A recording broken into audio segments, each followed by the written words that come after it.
తెలిపారు. సిక్కుల పవిత్ర దినమైన గురు గోవింద్ సింగ్ జన్మదిన సందర్భంగా రైతులు దీక్షలు మాని ఇళ్లకు వెళ్లాలని కోరారు. రైతుల కష్టాలు తెలిసిన వ్యక్తిగా ఈ నిర్ణయమని, రైతుల కుటుంబాలను క్షమించమని కోరారు. साथियों, हमारी सरकार किसानों के कल्याण के लिए, खासकर छोटे किसानों के कल्याण के लिए देश के कृषि जगत के हित में, देश के हित में, गांव गरीब के उज्जवल भविष्य के लिए पूरी सत्यनिष्ठा से, किसानों के प्रति पूर्ण समर्पण भाव से, नेक नियत से ये कानून लेकर आई थी। लेकिन इतनी पवित्र बात, पूर्ण रूप से शुद्ध किसानों के हित की बात, हम अपने प्रयासों के बावजूद कुछ किसानों को समझा नहीं पाए। भले ही किसानों का एक वर्ग ही विरोध कर रहा था, लेकिन फिर भी ये हमारे लिए महत्वपूर्ण था। कृषि अर्थशास्त्रियों ने, वैज्ञानिकों ने, प्रगतिशील किसानों ने भी उन्हें कृषि कानूनों के महत्व को समझाने का भरपूर प्रयास भी किया। हम पूरी विनम्रता से, खुले मन से उन्हें समझाते रहे। अनेक माध्यमों से व्यक्तिगत और सामूहिक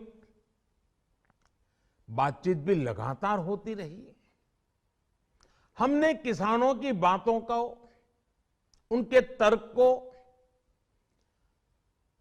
समझने में भी कोई कोर कसर बाकी नहीं छोड़ी।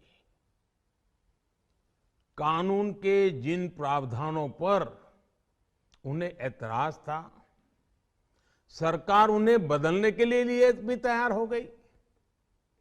2 साल तक हमने इन कानूनों को सस्पेंड करने का भी प्रस्ताव दिया।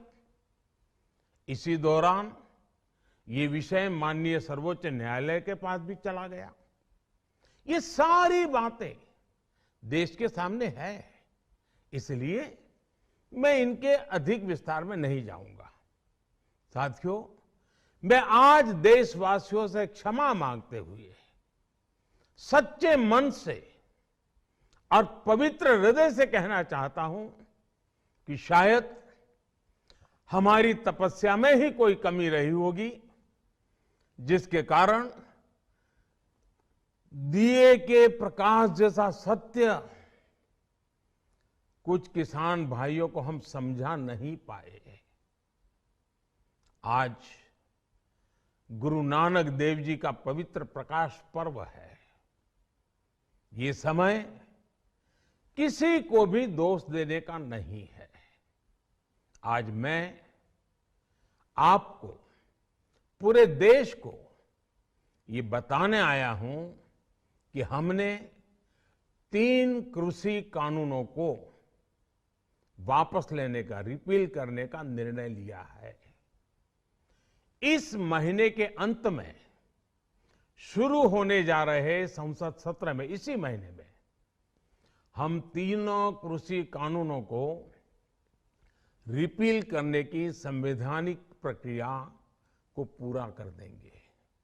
साथियों, मैं आज अपने सभी आंदोलनरत किसान साथियों से आग्रह कर रहा हूं, आज गुरु पर्व का पवित्र दिन है। अब आप अपने अपने घर लौटे, अपने खेत में लौटे, अपने परिवार के बीच लौटे। आइए एक नई शुरुआत करते हैं, नए सिरे से आगे बढ़ते हैं। నిరంతర న్యూస్ అప్డేట్స్ కోసం ఛానల్ ని సబ్స్క్రైబ్ చేసుకోండి. పక్కనే ఉన్న బెల్ సింబల్ ని క్లిక్ చేయండి. మోర్ అప్డేట్స్ మిస్ అవ్వకండి. Thanks for watching GS9 TV. Please like, comment, share, follow on Facebook, Google Store, Twitter, Instagram. For more updates, please subscribe GS9 TV.